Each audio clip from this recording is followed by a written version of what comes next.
Türkmen türgölleri Peru Respublikasynyň Lima şäherine agyr atletika boýunça ýetginjekleriniň arasynda tamamlanan dünýä çempionatyna üstünlikli çykyş etdiler. Bu halkara ýarşyna 50 döwletden 280 kagolay türgün gatnaşdy. Aşgabat şäheriniň Güdmen etranyň 104-nji orta mekdebiň 8-nji synyp okuwçysy Ogulşat Amanowa 49 kilogram agram derejesinde çykyş edip silterläp götermekde 77 kilogramy galdyryp 1-nji oruna we altyn medala.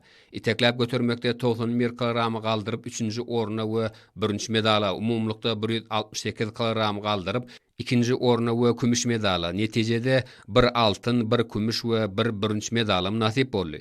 Paýtagtymyzdaky Olimp Orta Sport Mekdebiniň 10-njy synyp okuwçysy Didarbek Jumabayew 67 kilogram agram derejesinde çykyş edip silterläp götermekde 117 kilogram galdyryp 6-njy oruna. Itekläp götermekde 155 kilogram galdyryp 3-nji oruna we 1-nji medala. Umumlykda 372 kilogram galdyryp 4-nji oruna. Netijede 1-nji medalym nasip boldy.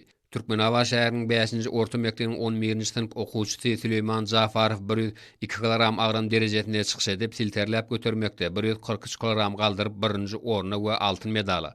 Itekläp götermekde 170 kilogram galdyryp 3-nji oruna we 1-nji medala.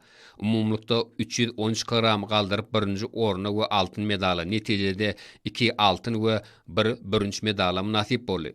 Türkmenistanyň ýygyndy topary jemi 7 sany medal kazanmak başardy. Olaryň 3-si altyn, 1-i kümüş, 3-si 1-nji medallardyr.